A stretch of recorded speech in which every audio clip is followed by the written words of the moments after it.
Hi welcome to our channel. నేను సతీష్ అట్ల. విద్యా ఉద్యోగం కరెంట్ అఫైర్స్ ఇన్ఫర్మేషన్ ఈరోజు హెడ్లైన్స్ ఈ వీడియోలో తెలుసుకుందాం. తెలంగాణ మైనార్టీ గురుకులాల్లో ప్రవేశాలు జనవరి 18 నుంచి దరఖాస్తుల స్వీకరణ. తెలంగాణ రాష్ట్ర వ్యాప్తంగా ఉన్న మైనార్టీ గురుకుల విద్యా సంస్థల్లో వచ్చే విద్యా సంవత్సరం కోసం వివిధ తరగతుల్లో ప్రవేశానికి జనవరి 18 నుంచి ఫిబ్రవరి 6 వరకు దరఖాస్తు చేసుకోవడానికి అవకాశం ఉంది. అయితే దీని ద్వారా తెలంగాణ రాష్ట్రంలో 204 గురుకులాల్లో 5వ తరగతి, 194 జూనియర్ ఇంటర్ కాలేజీల నందు 10 సెంటర్ ఆఫ్ ఎక్సలెన్స్ జూనియర్ గురుకులాల్లో ప్రవేశాలు నిర్వహిస్తున్నారు. దీనికి సంబంధించి www.tmreis.telangana.cgg.gov.in ద్వారా లేదా TMREIS మొబైల్ యాప్ ద్వారా దరఖాస్తు చేసుకోవచ్చు. ఏమైనా సందేహాలు ఉంటే కూడా 04023437909 నంబర్కి కాల్ చేయొచ్చు. ఇంకా జిల్లాల్లోని మైనార్టీ సంక్షేమ అధికారులని, గురుకులాల ప్రిన్సిపల్స్ను సంప్రదించడానికి కూడా అవకాశం ఉంది. ఇక ప్రవేశాల విధానం ఒకసారి చూసినట్లయితే మనకి 5వ తరగతి మైనార్టీలకు అయితే ముందొచ్చిన వారికి సీట్లు ఇస్తారు, ఇతరులకి లక్కీ డ్రా ద్వారా సీట్లు కేటాయిస్తారు. ఇంకా 6, 7, 8 తరగతులు ఖాళీలు ఉంటేనే మొదట దరఖాస్తు చేసుకున్న వారికి సీట్లు కేటాయిస్తారు. ఇక inter first year general, vocational 10వ తరగతి మెరిట్ ఆధారంగా సీట్లు కేటాయిస్తారు. సెంటర్ ఆఫ్ ఎక్సలెన్స్లో ఇంటర్ ప్రవేశ పరీక్ష, ఇంటర్వ్యూ ఆధారంగా సీట్లు కేటాయిస్తారు. సిఓఈలలో ప్రవేశాలకు దరఖాస్తు గడువును పొడిగించారు. తెలంగాణ సాంఘిక సంక్షేమ గురుకుల సెంటర్ ఆఫ్ ఎక్సలెన్స్లో వచ్చే విద్యా సంవత్సరం ఇంటర్ ప్రథమ సంవత్సరంలో ప్రవేశాలకు నిర్వహించే TSWR COE సెట్ 2024 దరఖాస్తు గడువును జనవరి 20 వరకు పొడిగించారు. నకిలీ QR కోడ్తో మోసాలు, రామమందిరం పేరుతో సైబర్ నేరగాళ్ల వసూళ్లు. దీనికి సంబంధించి చూస్తే కోట్లాది మంది ఎదురు చూస్తున్న రామమందిర ప్రారంభోత్సవం, దీని ద్వారా సైబర్ నేరగాళ్లు మోసాలకు పాల్పడుతున్నారు. సైబర్ నేరగాళ్లు ఆలయ నిర్మాణానికి విరాళాలు ఇవ్వాలంటూ నకిలీ QR కోడ్ పంపిస్తున్నారు. సోషల్ మీడియాలో ఈ QR కోడ్తో ఉన్న మెసేజ్లు కొన్ని రోజులుగా ఫోన్లు, వాట్సాప్లలో సందేశాలు, నకిలీ వెబ్సైట్ సృష్టించి లింక్స్ షేర్ చేస్తున్నట్లు తమ దృష్టికి వచ్చినట్లు సైబర్ క్రైమ్ పోలీసులు హెచ్చరిస్తున్నారు. నకిలీ వెబ్సైట్లు, సందేశాలు ఎట్టి పరిస్థితుల్లో ప్రజలు నమ్మవద్దని చెప్పి పోలీసులు చెప్తున్నారు. హైదరాబాద్లో ఏవియేషన్ షో. హైదరాబాద్ బేగంపేట్ ఎయిర్పోర్ట్లో జనవరి 18 నుంచి 21 వరకు ఏవియేషన్ షో జరగనుంది. దాదాపు 2 ఏళ్ల తర్వాత మరోసారి మన ముందుకు రాబోతుంది వింగ్స్ ఇండియన్ షో. అయితే బేగంపేట ఎయిర్పోర్ట్లో జరిగే ఈ షోలో ముందు 2 రోజులు ఎప్పటిలాగానే బిజినెస్ విజిటర్స్కు మాత్రమే అందుబాటులో ఉంటుంది. చివరి 2 రోజులు ప్రజలకు ఈ షో అందుబాటులో ఉంటుంది. దాదాపు 12 విమానాలు ఈ షోలో ప్రదర్శించనున్నారు. వాతావరణ యాప్ ఆవిష్కరణ. భారత వాతావరణ శాఖ IMD ఇండియా మెట్రలాజికల్ డిపార్ట్మెంట్ 150వ వార్షికోత్సవాన్ని పురస్కరించుకొని దేశంలోని గ్రామీణ ప్రాంతాల్లోని వారందరికీ వాతావరణ సమాచారం అందించేందుకు హర్ హర్ మౌసం హర్ ఘర్ మౌసం, ప్రతి ఒక్కరికి ప్రతి ఇంటికి వాతావరణ సమాచారం, ఈ పేరిట కొత్త యాప్ రూపొందించారు.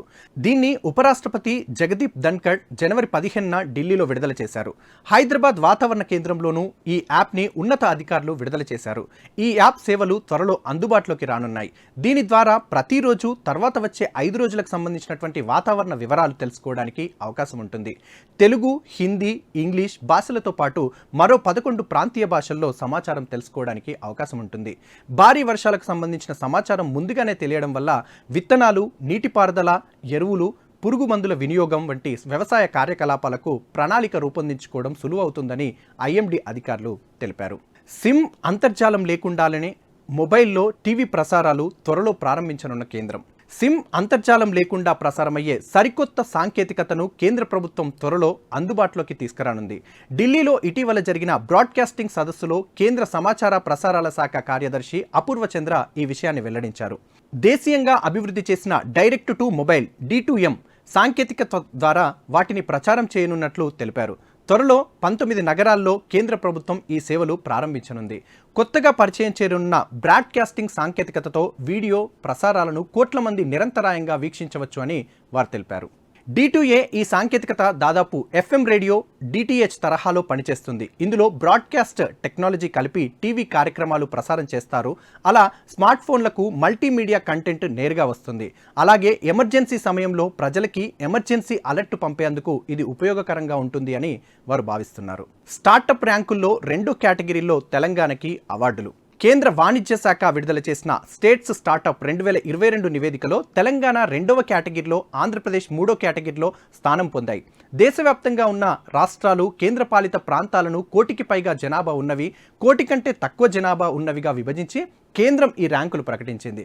జాతీయ స్థాయిలో 20 స్టార్టప్ కంపెనీలకు ఉత్తమ స్టార్టప్ అవార్డులు అందించగా తెలంగాణకి 4 కంపెనీలకు ఈ అవార్డులు వచ్చాయి. కేంద్ర వాణిజ్య పరిశ్రమల శాఖ మంత్రి పీయూష్ గోయల్ అవార్డులను అందజేశారు. ఛార్జింగ్ అవసరం లేకుండా 50 ఏళ్లు పనిచేసే బ్యాటరీ. ఛార్జింగ్ అవసరం లేకుండానే 50 ఏళ్ల పాటు శక్తిని ఉత్పత్తి చేసే న్యూక్లియర్ బ్యాటరీని చైనా బీటా వోల్ట్ అనే అంకుర సంస్థ అభివృద్ధి చేస్తుంది.